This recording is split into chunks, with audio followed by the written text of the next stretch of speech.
আসসালামু আলাইকুম, কেমন আছেন সবাই? আজকে আবার নতুন করে আপনাদেরকে আরেকটা ব্লগ নিয়ে আসলাম। আমি ফারুক হাসান বিডিটা গান থেকে আপনাদেরকে আরেকটা সুন্দর প্রকৃতি দেখাবো।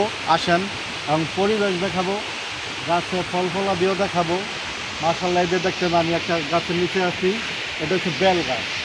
এদের প্রচুর বেল আসতেছে গাছের মধ্যে, ছোটো ছোটো দেখছেন বেল। গাছটায় অনেকগুলো আছে, এখানে 2-3টা গাছ আছে, গাছের মধ্যে অনেক বেল। এই সাইডটা আম গাছগুলোর নাম শেষ। এইটা তো বেল গাছ, হ্যাঁ এটাও বেল গাছ, এটা না, এটা ছোটো গাছ। আরও অনেক গাছ আছে, গাছপালা দেখছেন, মানে কী বলবো, প্রত্যেকটা গাছে ছোটো ছোটো বেলে ভরা। আর নিচে বেল গাছের নিচে দেখেন মরিচ গাছ, সুন্দর মরিচ হয়ে আছে। দেখেন যারাই করে ফ্রেশ খায়, তারা কোনো আমাদের মতো বাজারে ভেজাল খায় না। এদের এখানে লেবু আছে আবার, ওরে বাপরে, আবার এদের সুন্দর লেবু হয়ে আছে, কি বলবো। মাশাআল্লাহ, এদের দেখেন লেবু, বাহ দেখছেন লেবুটা মনে হয় বাড়তি হয়ে গেছে। হ্যাঁ বাড়তি হয়ে গেছে, লেবুটা ভাইরাল লাগে। হ্যাঁ আরো লেবু আছে নিচের দিকে আরো দেখা যায়, ছোট ছোট সাইজ থাক, পরে পারবো না। নিচের দিকে আরো আছে, আপনারা আসেন, আপনাদের দেখাবো। ওইখানে লেবু গাছে আন্দাজ হয়ে আছে, ওইখানে ঝোপঝাড় অনেক লেবু নিচে দেখা যাইতেছে, কিন্তু পাতার জন্য কিছুই দেখা যাচ্ছে না, কিন্তু আমি চোখে দেখতেছি লেবু অনেক। এখানে বেগুন গাছে দেখেন বেগুন হয়ে আছে অনেক, কি বলবো। আজকে এইখানকার বেগুন দিয়ে আজকে কি খেলাম, ইলিশ মাছ আর কই মাছের তরকারি নাকি, দেশি কই আর ইলিশ মাছ দিয়ে এই বেগুন দিয়ে আমরা খাইছি, খুব ভালো লাগছে নাকি। জি বেগুন কি বলবো। আর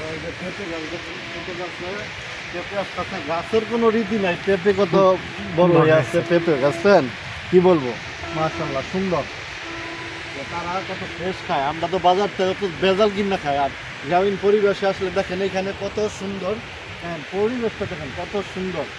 দেখাও ঘুরে সব দেখাও। দেখেন এই পুকুরটা বিশাল মাছ আছে, কিন্তু চিন্তা করছিলাম ধরবো, যদি একদিন আগে আসতাম তাহলে এটার মাছ ধরতে পারতাম। আমি নিজে হাতে ধরলাম বলে, কিন্তু আফসোস যদি গতকাল আসতাম। আমি আজকে আসছি তো এখানে বেড়াইতে, তো সে কারণে আজকে চলে যাবো আবার। এখানকার প্রকৃতি এবং পরিবেশের সাথে আপনাদেরকে দেখাইতে আসছি, কত সুন্দর ওয়েদার, কত সুন্দর পরিবেশ। গাছ থেকে কলা নিলাম হইলে, এখন গাছে কলা দেখি আছে কিনা, কাঁচকলা যেটা আমরা আনাইজা কলা বলি, বাংলায় আনাইজা কলা, এটা হলো কাঁচকলা, যে তরকারি খাবার জন্য। দেখি গাছে কলা আছে কিনা আমরা নাকি, চলো আগে দেখি, আমরা দেখাই।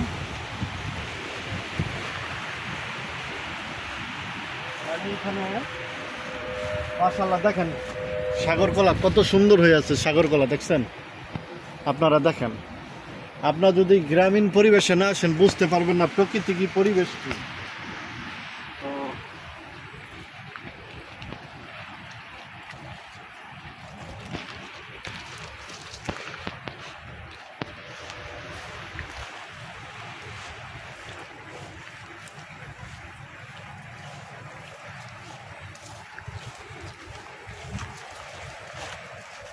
দেখেন এখানেও ভেন্ডি গাছ আছে, বেগুন, লম্বা বেগুন গাছ আছে, ঠিক আছে দেখছেন ভেন্ডি গাছ, ভেন্ডিও এখানে ফ্রেশ, যা খাওয়া এখানে ফ্রেশ। যে আমরা মফস্বল এলাকায় আসলে যে কীরকম ফ্রেশ খাবারটা খাইতে পারি গাছ থেকে পাইরা, ওইটাই বোঝা যায় কত মজা, কত স্বাদ। এখানকার ক্ষেত থেকে খাওয়া, যেমন এদের দানি ক্ষেত এখন আর নাই, যেহেতু বর্ষাকাল, এখন আর এখানে বর্ষার পানি আসে না যে অন্য একটা ফসল করবে, তাই এখানে আর হয় না। আর কি করেন কুইচ্ছা, আমরা তো পাইবেন না, ওইদিকে তো কুইচ্ছা পাইবেন, পাইছেন দিয়ে একটা পাচ্ছেন।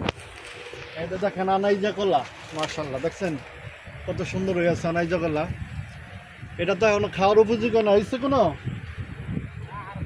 আরো কয়দিন পরে। হ্যাঁ এই জন্যই আর পারলাম না, আজকে ব্যাড লাক আমার, নাহলে এই কলাটা পুরা শরীরটা আমি বাইরে নিতাম আজকে। যদি খাওয়ার উপযোগী এখন হয় না, আর 2-1 সপ্তাহ যাবে মনে হয়, তো আর কি বলবো। এখানে কলা গাছ বড়, হ্যাঁ না ওদিকে তো কিছু নাই, রাস্তা যাবেন ওই যে রাস্তা দিয়ে দিতে, ওইদিকে ওঠার জায়গা নাই। এদিকে গেট দেওয়া, এদিক দিয়ে বাইরের মানুষ যাওয়া যাবে না।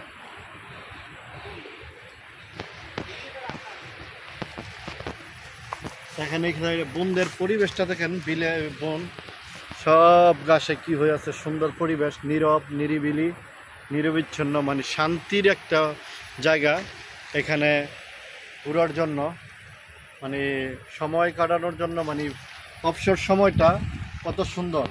আর যদি গরু পালা যায়, মার্শাল্লাহ, আমি যদি গরু পালতে পারতাম এখানে, যেহেতু আমি এখানে বেড়াইতেছি, আমার যেই বাড়িটা ওইখানে তো গরু পালার মতো কোনো কিছু নাই।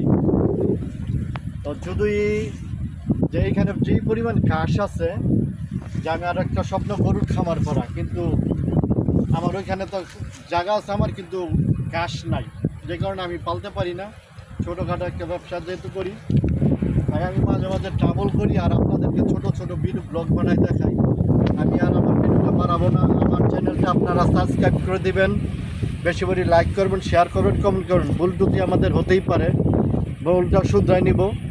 আমার ভুলটা আপনারা ধরে দেবেন কোথায় কী ভুল হয়, যাতে সামনে আমি সুন্দরভাবে আমার ভিডিওগুলো ভালোভাবে করতে পারি এবং আপনাদেরকে নতুন নতুন সুন্দর সুন্দর ভিডিও উপহার দিতে পারি। আপনারা পাশে থাকবেন আমার, এবং আমাকে আপনারা যদি ভালোবাসা না দেন, আমি নতুন কোনো কিছু তৈরি করতে পারবো না। আপনাদের ভালোবাসা আমি এগিয়ে যেতে পারবো। আসসালামু আলাইকুম, সবাই ভালো থাকবেন, সুস্থ থাকবেন, আল্লাহ হাফেজ।